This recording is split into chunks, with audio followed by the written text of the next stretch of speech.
Welcome back to another episode of the AMP'D UP211 Podcast. Today, we've got a powerhouse guest, Travis Sanders. He's not just another master barber and business owner, he's a survivor, an educator, and an amputee who turned adversity into opportunity. From cutting hair to cutting through life's toughest challenges, Travis shares his raw journey of resilience, reinvention, and leaving a lasting legacy. You're going to love this conversation, so sit back, get ready, and let's get amped up with Travis Sanders.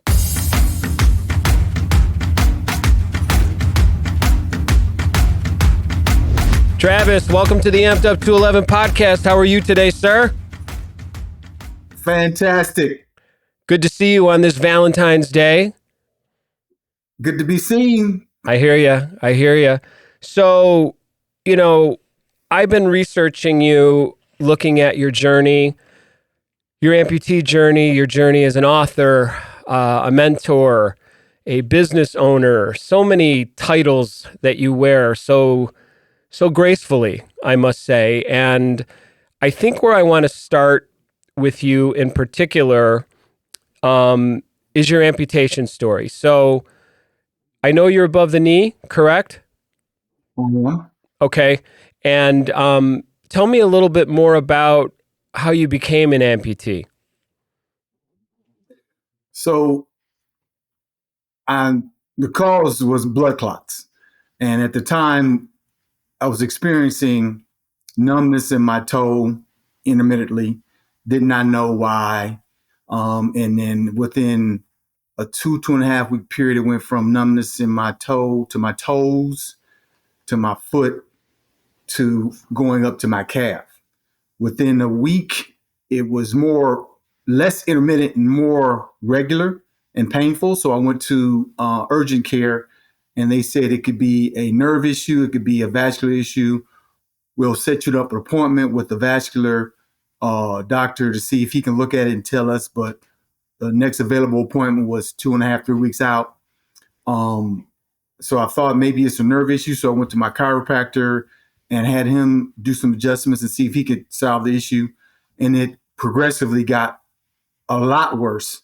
So then I went back to the urgent care, and then urgent care said, well, if it's that bad and painful, you need to go to ER. So within 2.5 weeks of the beginning of it, I'll go to ER, Kennestone, Wellstar, and they do ultrasound, and they say, you have blood clots all through your leg, and we can't find a pulse anywhere in your leg. We need to get you in surgery. There's a possibility you could lose your entire leg, which was terrifying. So going to, this was June 7th. No, I'm sorry. How long July ago? 7th. How long ago was that? Less than a year and a half ago. Oh my gosh. Yeah. I didn't realize that you're very much a brand new amputee. Yeah. So they did surgery immediately, 8-9 hours to no avail. So they said they're going to go back in. This was on Thursday. They're going to go back in the next day, Friday, do more surgeries. This time, instead of scoping, they opened my entire leg up from ankle to groin, and stents, bypasses, and came back and said, so we found a pulse and got blood flow in your groin area to just above your knee, but nothing below. But we're going to give it a few days for it to heal and see if it opens up. To no avail. After a couple of days, it did not. And since there was no blood flow, it got infected, and they said we're going to have to amputate from below the knee down and see if that gets the infection, if that solves a problem. So they amputated below the knee, and then had to come back because it didn't solve the problem. They still saw infection in the bone. So then they had to come back, fourth surgery, and then they had to amputate above the knee. But being that I had blood clot issues in both legs, they were concerned of how fast it would heal. So I ended up staying in the hospital for about 6 weeks longer than I wanted to before they would let me go, because they were trying to figure out where the origin of the blood clots and why I had so many. And They couldn't find anything out. So I go home. Long story short, I get an infection, had to come back to the hospital. They didn't have to cut anymore. They just had to clean out and get the infection out. And then I went home. What was the period of time? What was the period of time between that very, very first sort of exploratory surgery and you actually going home? Like what was that passage of time? 6-7 weeks. Okay. And during that 6-7 weeks, how would you describe your mental state? I mean, what was your support system like at that time, and how were you managing what sounds like some pretty big news, earth-shattering sort of massive, piece of bad news? How were you handling that? Well, fortunately, my support system was great. Lots of family, lots of friends, loved ones coming to see me on a regular basis. Most of my family's in Michigan. They drove up to see me, check on me. It was it was very traumatic, but considering that the worst news that he gave me, that I could lose my entire leg, and I still came out with above the knee, I thought it was a win in kind of a weird way, because it could have been worse. And how much residual limb do you have? Are you all the way down to where the top of your knee was? Correct. Okay. Yeah. So as far as an above the knee, you're in a pretty optimal, situation. That's what they told me. Yeah. I had no idea. Yeah. I'm below the knee, but the AKs that I do know, will speak about how thankful they are when they do have a considerable amount of residual limb left, which makes adapting to prosthesis a lot easier.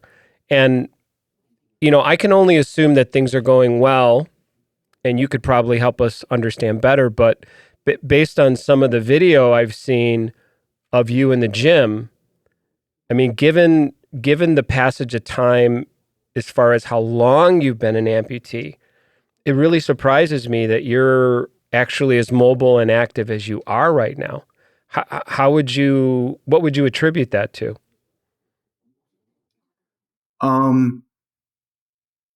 Strong mindset,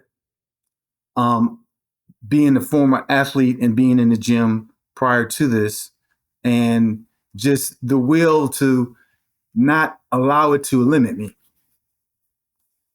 What is the thing that surprised you most about adapting to a prosthesis? That's a good question. I'm full of them. I didn't know what to expect. So since I didn't know what to expect, nothing really surprised me per se. Yeah. One of the things I did before I got my prosthetic was I programmed my mind by watching tons of YouTube videos of other amputees that were above the knee, that were active, that were running, that were playing golf, doing all the things that I like to do. And I said, you know what? If they can do it, I can do it. Yeah, that's such a great piece of advice. And it's something that I would tell most new amputees is, if you're, getting ready for an amputation, or if you're relatively, post-op, very new amputee, there are so many resources out there, YouTube and otherwise, where you can visualize. Because so much, I think, for myself, and I don't know how you feel about it, sounds like you would agree. For me, a lot of it is visualization, understanding movement, how that movement is going to change, because we try to picture ourselves, right? Okay, this part of my body is going to be gone. And how am I going to move? Like, what's going to change about me? And then it gets into that visual space of, okay, it's different, but it's not something that is impossible. And you're seeing Nope. other people doing it, and it's a confidence builder in that when you finally do don that prosthesis for the first time, all of those memories kind of kick in, right? That you were visualizing. Yep. Like, oh, okay, that's why they were, extending themselves in that way or pivoting in this other way. It was more just to adapt to this new device, right? And Yep. I can't speak to, being above the knee. I don't know what that feels like. I mean, for me, if we were going to say, okay, what were the things that surprised me? It's really more like quirky stuff. Like I couldn't believe the amount of sweat that my residual limb was creating when I was active. Like it was bizarre. And I thought, wow, Yeah. is this normal? Like, is this how it's supposed to be? And fortunately, everyone I spoke to said, oh, yeah. Like you will acclimate and your limb will get used to this. It just takes time. But yeah, initially, I mean, I'm literally taking my prosthesis and like dumping it out because it was just filled, with sweat, basically. So those things were very quirky. Just realizing that all. I had a similar experience. Oh, did you? And I shared that with my prosthetic doctor. Yeah. And he said, what you need to do is get antiperspirant deodorant and either spray it on your limb or rub it on there, and they'll help it out. Yeah. So that's what I did. Yeah. In the summertime when it's really hot. Yeah, no doubt. And I think for myself, I'm about 7 years in now, and realizing that all these new sort of pathways in terms of my residual limb and building muscle memories based on my residual limb, not the leg that I used to have. So knowing what it feels like, to go upstairs, to ride a bike, to jog, all of those things, you're sort of retraining your brain because, right, we don't have that touch anymore. Our residual Right. limb is inside of a socket. So it's as if we're training our brain, okay, this is what it feels like when my residual limb takes a step to go upstairs. And then you get sort of programmed over time, and you're not really expecting to have that touch of your foot anymore. It's more, what does my limb feel like when I'm touching Yes. correctly, right? So it's definitely an exercise in adaptation. I mean, you were an active guy, and going through something like this, I mean, do you feel like it's sort of like your confidence took a hit when all this happened? Initially, drastically, yeah. But then the more I started to challenge myself and do more stuff, once I got back in the gym and started, getting the muscle back I lost and getting the strength back I lost, all these things moving forward built my confidence back up. Just recently, on my birthday, Thanksgiving, I did a 5K walk. Oh, fantastic. Things like that to help build up my walking ability and my confidence in being able to walk. And, obviously you're chugging along here in terms of your progress as an amputee, which is super inspirational. I mean, I know plenty of people in a similar situation that did not get mobile as quickly. Maybe it took them 2, if not 3, years before they could even comfortably don a prosthesis well enough to go into the gym, to have enough confidence to go into a gym and feel like they could push themselves a little bit.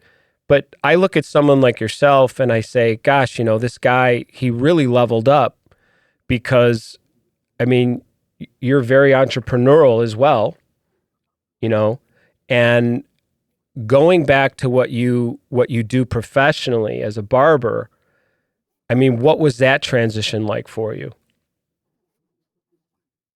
It was actually very therapeutic to be back around clients and friends and to be able to share my experience and share my story about what happened, because everybody wanted to know. I kept them abreast via email.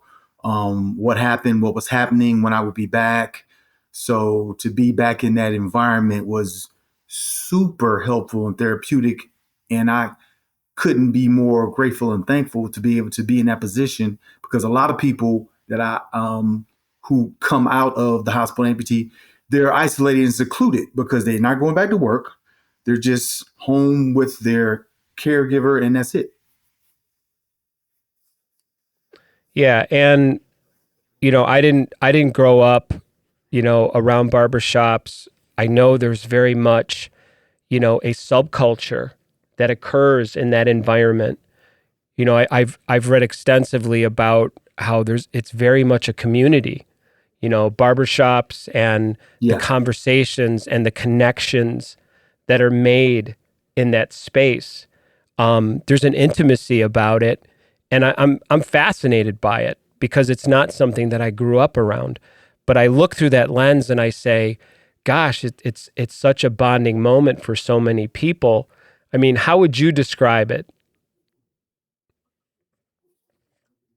So it is very family oriented, and the best way to describe it is you're building relationships with people over generations. There's been experiences that's happened to me multiple times where I would start cutting a young man's hair, say he was in high school, then he'd graduate college, he'd get married, he'd have kids. Now I'm cutting his kids' hair, Wow. and it's just, and seeing that happen over and over and over again is just, it's an amazing feeling.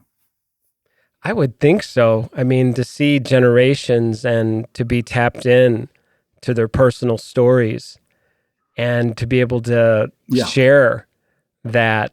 I mean, just through that discipline, right, of barbering, like, I mean, that's got to be some very, very beautiful moments, like in your life. And it would seem to me that when you were going through, your own struggle, becoming an amputee and going through what you had, that I'm guessing you had quite a bit of support surrounding you.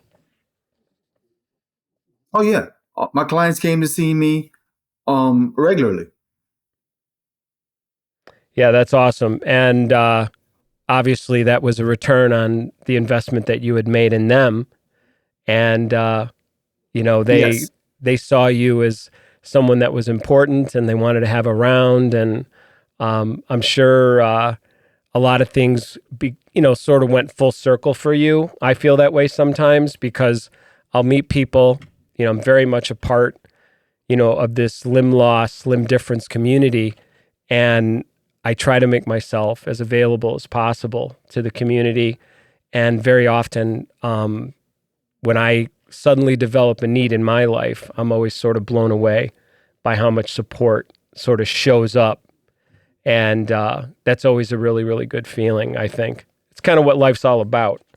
Um, I want to Yes. talk. I want to talk about the fact that you're an author, and I do quite a bit of writing myself, and I was curious to know where you draw a lot of your inspiration from when it comes to writing.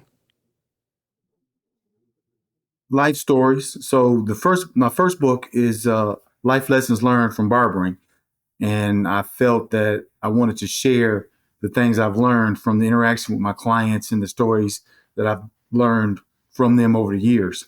So that was the first inspiration from that. I'm currently working on my second book, hopefully be coming out in the next 30 days, on the lessons I've learned from my limb loss, and hoping that others can benefit from either book, um, to help them in their life, in their growth, in their journey, in their path of life. And where's the best place to get your first book, the one that's out already? It, it's on Amazon, It's on and Amazon. it has 25-star reviews All right, I like that. currently. Do me a favor and repeat the title of the book, just so everyone has it clear and they can search it on Amazon. Life lessons learned from barbering. You can just Google, or not Google, but search books by Travis Sanders, and it'll pop up. Yeah, check it out, everyone. This guy's a remarkable human being. Um, was there ever a time in your recovery where you felt like this isn't going my way? Like maybe it's not going to work out for me? Multiple different times, right? The window of when I first got out of the hospital and I was struggling on trying to be more mobile. I didn't want to be in a wheelchair. So I was using a walker. I didn't like the walker. So then I transitioned to crutches, which each transition was more challenging. And then I got used to the crutches. And then I healed up enough to where I could get fitted and then got my prosthetic. And then there was another transition of trying to figure out how to maneuver on the prosthetic with the crutches in and out of the car because I'm driving, going to work. I started back work and I was on a stool sitting, but just maneuvering on being uncomfortable on how long to wear the prosthetic, don't wear it too long. Then I got used to that. And then I went through physical therapy and then that was challenging. But again, multiple different levels of, okay, I'm used to this point, but then it's really hard and this sucks. And then, okay, I'm moving through that. So it wasn't like one moment, it was multiple different moments. Yeah, that's a really good point. Someone was asking me about that the other day. They said, when was that pivotal moment when you realized that you could thrive? And I said, it's never one moment. It's a series of moments. It's these small incremental challenges and then failures and then eventually overcoming those challenges. Because I agree with you. Someone will say, well, wearing a prosthesis, does it hurt? I'm like, well, yeah, it hurts. Usually more often when you're a newer amputee, because your limb hasn't really desensitized completely yet. It hasn't matured all the way. So the types of pain I have now are very different than the types of pain I was having when I first put on a prosthesis because, like you mentioned, you sort of hit a plateau and you're like, oh, this sucks. And then you sort of go at it, push through, and then you hit another plateau, right? Transitioning, right, from wheelchair, walker, crutches, sitting on a stool at work to wearing a prosthesis at work. I recall going back to work and being in pain all day. Like literally just going, this is not sustainable. Like, how am I going to function in a professional space when I am in pain for 8 hours straight? And somehow you tell yourself, okay, this is temporary. I got to keep doing the work. You mentioned physical therapy, taking breaks when you can, taking off your prosthesis when you can. I was really, I was really fortunate that I had an adjustable when I was a newer amputee, so I could loosen my socket, I could tighten my socket. And I look back on that now, and it almost seems a little, surreal, only because I can wear a prosthesis all day now, and it's as if it's not even there. Which, if you would have, took me back, 6 years, I would have said, there's no way I'm going to be able to wear this all day because I'm so uncomfortable. And it's that patient process. It's failing forward. It's allowing yourself to deal with those challenges in a graceful way. And if you're just exhausted, that's okay, because tomorrow's another day and life is a gift. So we have to keep going, wouldn't you say? Yes. I've got a note here about your Uncle John and his mentorship of you. Would you mind talking a little bit about that for us? Not at all. So my dad wasn't around, and my uncle stepped in and was a father figure for me, and did an amazing job to give me focus and discipline on what was important in being a man. And after I graduated from high school, I attended junior college for a couple of years, but didn't really make any progress. So he advised me that maybe I should go in a different direction, either a trade or go into the military. And I didn't want to go into the military. He suggested that I think you'd be a good barber. You're good with your hands. You're good with people. So the next day, I signed up for barber school. That was in 1988. I've been barbering ever since. And what I didn't realize at the time, he was creating a path, not just for me, but for my younger cousin and my younger brother, who looked up to me, and they end up being barbers as well. Wow, that's fantastic. I mean, to get that kind of direction and focus, and someone that, saw things in you, that could keep you on the straight and narrow. So many tragic stories out there of people that maybe don't have, the right kind of, mentors or parental figures in their lives. And, they sort of get lost, in that mix, of youth and just struggling to find themselves. So to have someone in your life that helped you stay on course is he still around? Yes, he is. Oh, that's even more of a blessing, right? Because he can enjoy you and what you're doing. Yeah, he's part of the story in my book as well. Oh, fantastic! Yeah, everyone's got to check out the book. That sounds awesome. I have to as well. Would you say that there are any similarities between the amputee community and the barbershop community? Yes, there is, but I would say that there's more of a bond and connection with other amputees than the bond in the barbershop community, only because the tragedy is so similar. It's more of a brotherly bond.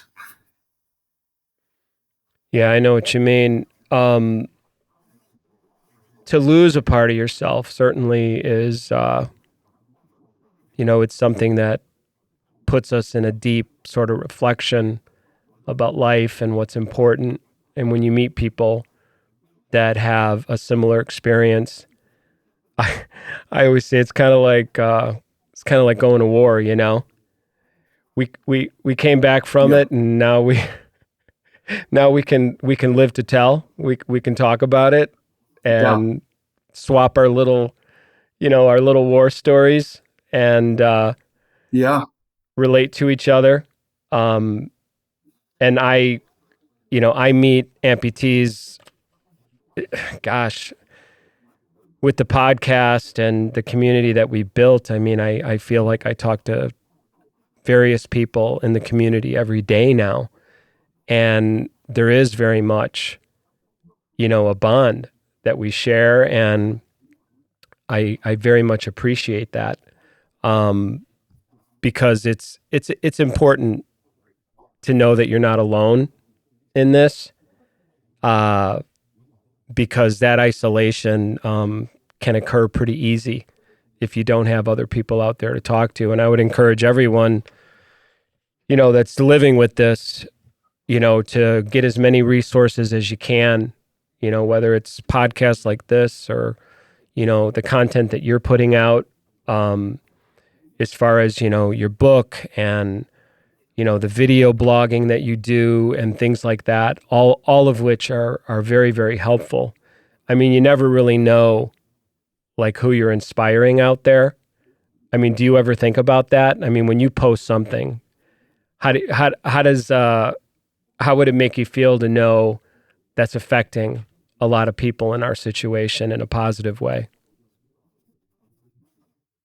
Well, that's the reason I do it, because it helped me when I was going through it. I joined several amputee Facebook groups when I first started, and by me looking at all the other content to help me through the process, I felt that I didn't want the experience to define who I am, but redefine my purpose, in the purpose of being able to inspire other people in what I do. So then I start posting content on my page and writing blogs to help people who've gone through traumatic events, whether it's an amputation, whether it's a loss of a loved one in a relationship, death, or whatever it is. People are experiencing trauma and they need something to help them work through it.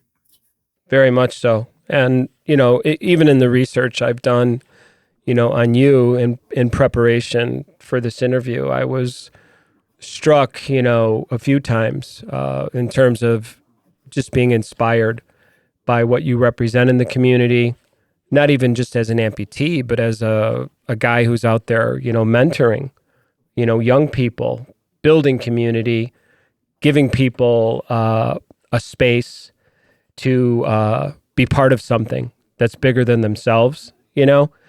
I actually had, this morning I had written down a question that I wanted to ask you. This is a little bit of an odd question.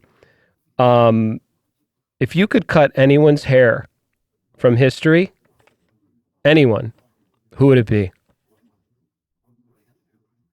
Martin Luther King. There you go. MLK, baby. And how do you think that would go? Like, you've got the way in which you interact, right, as a barber. So walk me through that experience. Like, what questions would you ask? Well, it would be amazing, but it wouldn't be really, as far as questions, any different than most people I cut, because I dig deep in getting to know somebody personally and what makes them tick and why they do what they do, their hobbies, what they love about that, and just let them talk once I hit them with the questions, and just let it grow the conversation organically. And that's one of the things I love about what I do. Yeah, just let it flow, and let it happen in a natural way so that they're comfortable. I'm sure you find that the more comfortable someone is, the more you end up learning about them. Yeah. I would think so. And you seem like very approachable in that regard. So it wouldn't be like an intimidating thing. It'd be more like hey, I just want to share, what I'm going through or how I'm feeling. I mean, it's really a form of therapy when you think about it. I mean, you're sitting down and it's a little bit vulnerable for some people, isn't it? Like when they sit down in the chair. It can be. Let me tell you how much of a therapy session it can be, right? So I had a new guy who came to see me, who moved in town from Texas, right? And his name's Scott. Scott came in and I said, this is before he even got in the chair, right? First time, right? I said, Scott, how you doing? He said, I'm doing fine. And then within 10 seconds, he's like, you know what? I'm really not. And he dropped on me every issue from his fiance not wanting to move to Atlanta from Texas that they had planned to do, to his job wasn't what he planned for it to be. I mean, he hit me with everything. And he was like, I feel better now. I was like, well, I'm glad you do. Let's get your haircut now. Usually it happens progressively over time. Yeah. Yeah. But he obviously had a need, to vent, to dump, do an emotional dump. But he felt comfortable in that situation just to kind of let that out. And he saw you as someone that didn't pose a threat, wasn't going to judge, was just, Nope. just a friendly face and a friendly spirit vibration that, okay, I'm just going to get this stuff off my chest and I'll feel a little bit better. It's like the therapist chair, right? You Yes. you get comfortable and then you just let it all out, you know?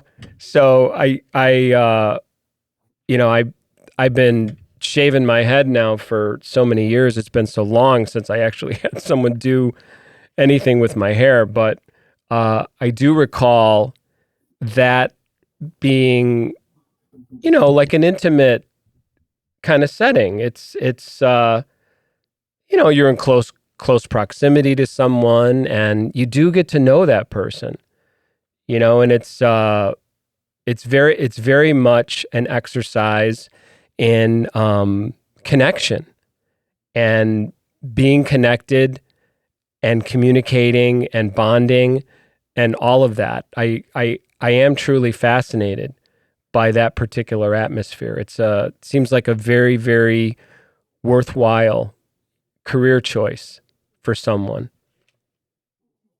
I don't regret it at all.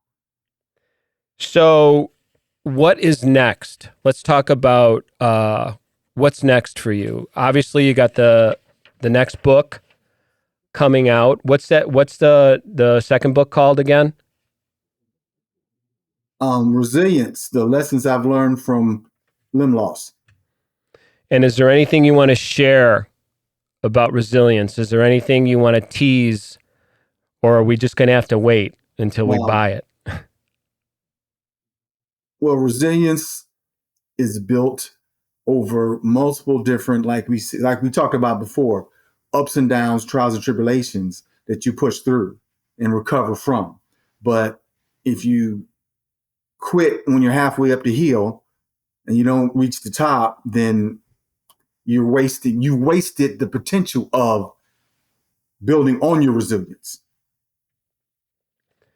Absolutely. But the next thing for me is I recently got my life coaching certification. Oh, wow. And I'm moving forward to be able to help other people through life coaching to work through their traumas.